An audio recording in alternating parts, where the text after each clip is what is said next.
Il est venu parmi les hommes dans un petit coin d'Israël.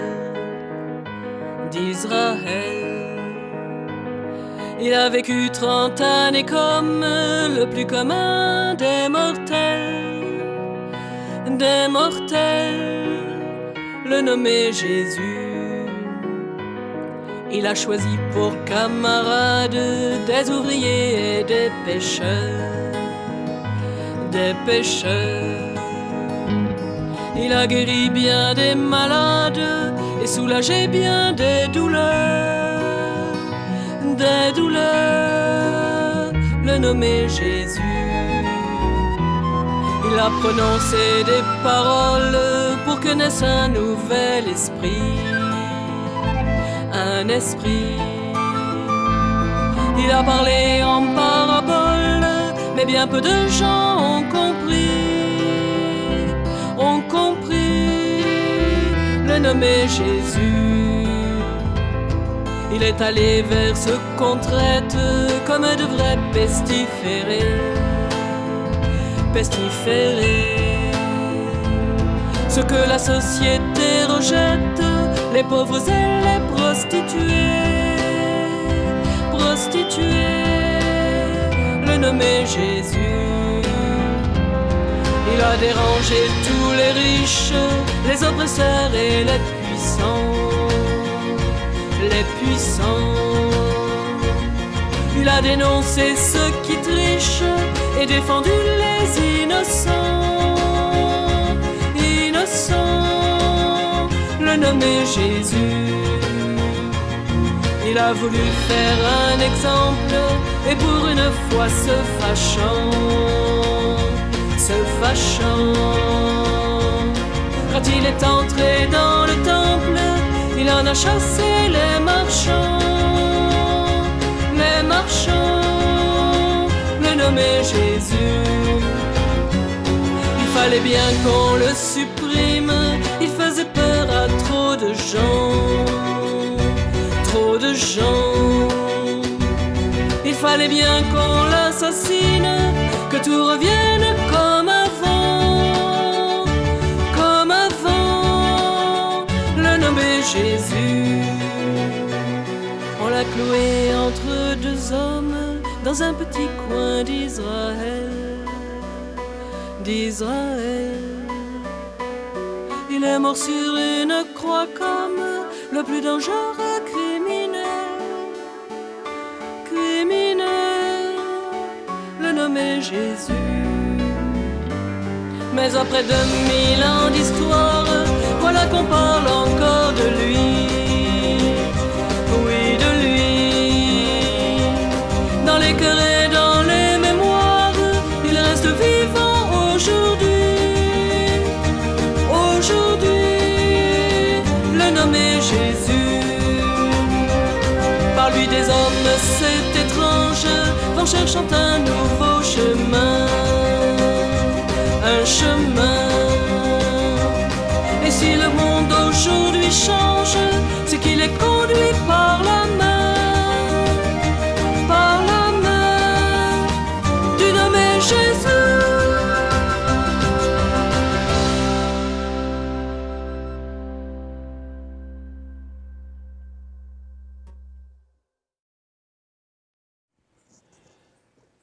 Toi qui, sans regarder en arrière, voudrais suivre le Christ, oseras-tu toujours à nouveau faire confiance à l'Évangile?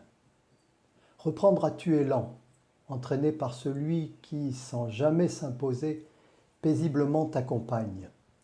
Lui, le ressuscité, se tient en toi et en avant de toi sur le chemin.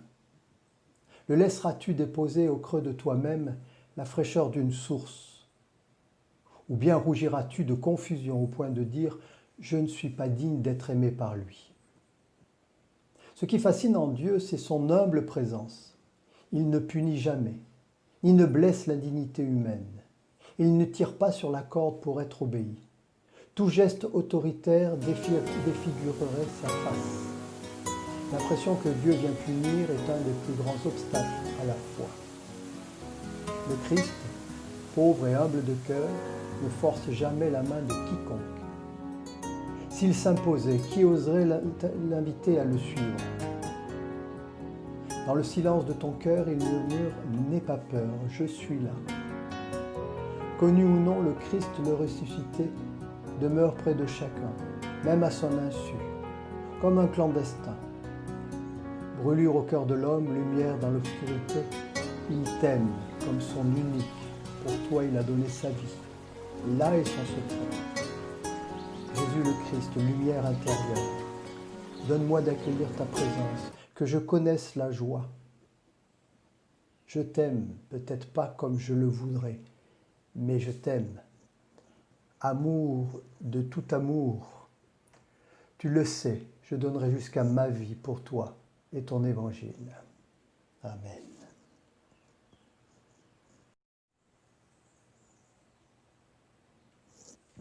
Psaume 130. Des profondeurs je t'appelle, Seigneur. Seigneur, entends ma voix. Que tes oreilles soient attentives à ma voix suppliante. Si tu retiens les fautes, Seigneur, Seigneur, qui subsistera? Mais tu disposes du pardon, et l'on te craindra. J'attends le Seigneur, j'attends de toute mon âme, et j'espère en sa parole. Mon âme désire le Seigneur, plus que la garde ne désire le matin, plus que la garde le matin. Israël, mets ton espoir dans le Seigneur, car le Seigneur dispose de la grâce, et avec largesse du rachat. C'est lui qui rachète Israël de toutes ses fautes. Psaume 135. Louez le Seigneur, le nom du Seigneur, louez-le, serviteur du Seigneur, qui vous tenez dans la maison du Seigneur, dans les parvis de la maison de notre Dieu. Alléluia, que le Seigneur est bon, chantez son nom, qu'il est aimable, car le Seigneur s'est choisi Jacob. Il a fait d'Israël son apanage. Oui, je le sais, le Seigneur est grand. Notre Seigneur surpasse tous les dieux. Tout ce qu'a voulu le Seigneur, il l'a fait, dans les cieux et sur la terre, dans les mers et dans tous les abîmes. Du bout de la terre, soulevant les nuées, il a fait les éclairs pour qu'il pleuve. Il tire le vent de ses réservoirs.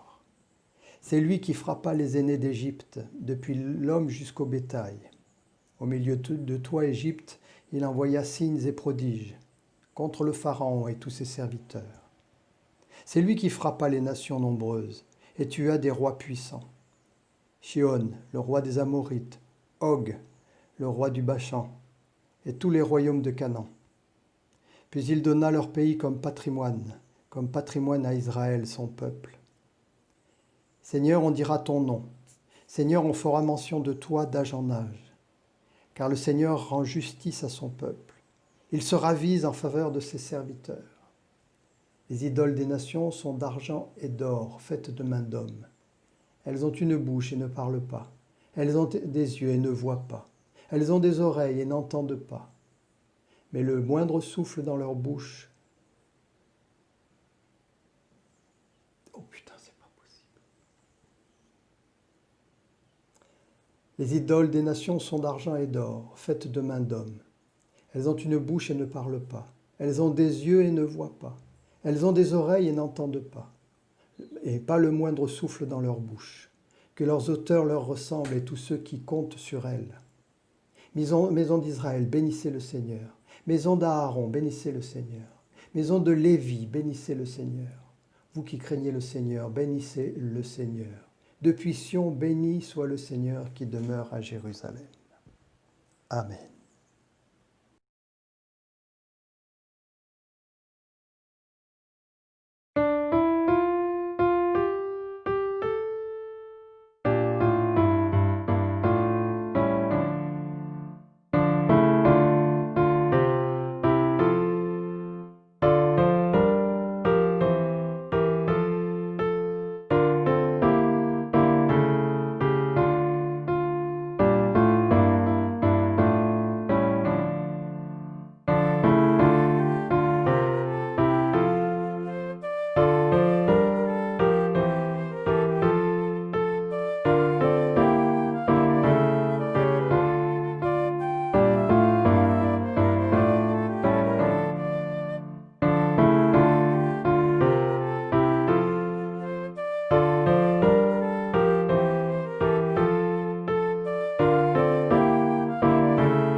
Nous écoutons dans la deuxième épître à Timothée, au chapitre 3, les versets 10 à 17.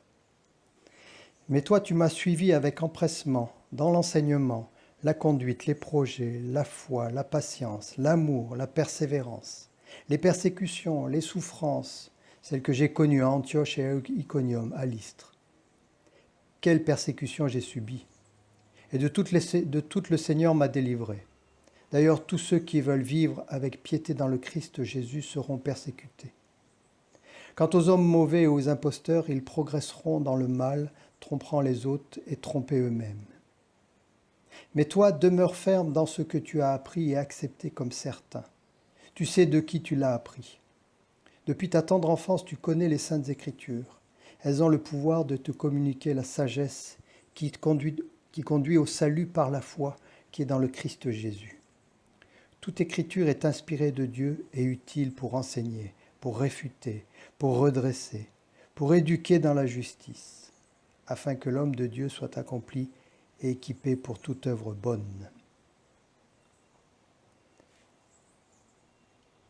J'entends dans ce récit et ce verset, « Mais toi, demeure ferme dans ce que tu as appris et accepté comme certain. Tu sais de qui tu l'as appris. » Demeure ferme, demeurez ferme dans ce que l'on a appris et accepté et de ce que l'on nous a appris. Demeurer ferme, ça veut dire dans la certitude du salut et dans la gratuité du salut. Donc nous sommes dégagés de toute crainte. Nous devons demeurer, tant que la vie est là, fermes dans nos convictions, dans le chemin que le Christ trace avec nous. Il y a cette volonté, ce courage d'être enraciné dans la foi.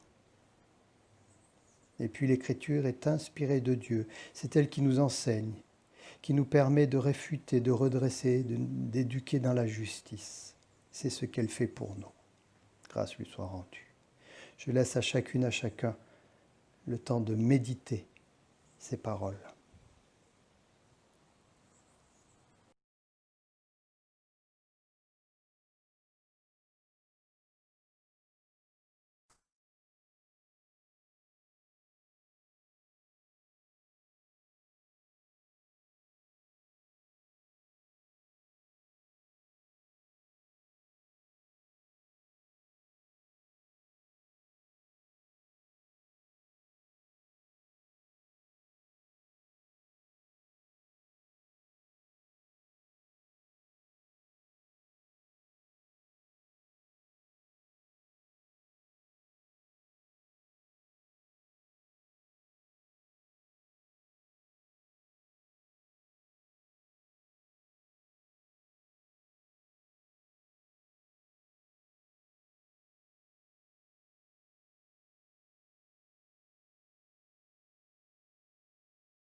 Je vous invite à la prière. Dieu Tout-Puissant, tout pouvoir vient de toi. Et ton pouvoir, c'est aimer. Dans ta grâce, tu donnes un peu de pouvoir aux hommes sur la terre, aux chrétiens, aux non-chrétiens, aux chefs des États et des nations, aux autorités politiques, administratives, aux magistrats pour diriger et gérer le monde pour le bien de tous les hommes. En ce temps où la justice est bafouée, comme on l'entend dans ces émeutes, selon la couleur de la peau, nous voulons rappeler l'exigence qui est faite aux autorités.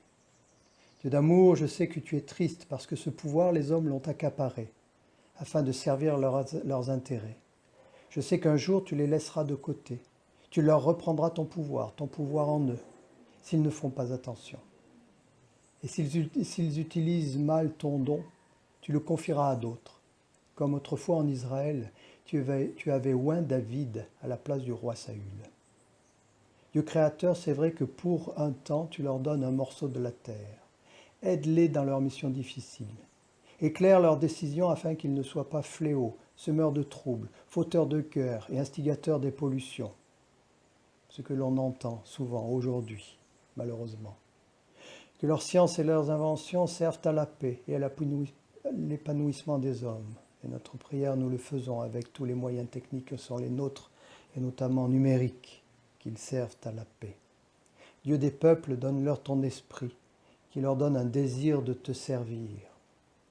Au travers de leurs frères et de leurs sœurs, donne leur foi, espérance, amour, qu'ils soient libres, libérés du pouvoir de l'argent et de la crainte des hommes. Aide-les à regarder les petites nations et les petits pays qui souffrent et qui luttent pour leur libération, pour leur dignité, leur émancipation et leur prospérité. Je te le demande, ô Dieu d'amour, Père des peuples, au nom de Jésus-Christ, Sauveur, Seigneur et Frère de tous les hommes et de toutes les femmes.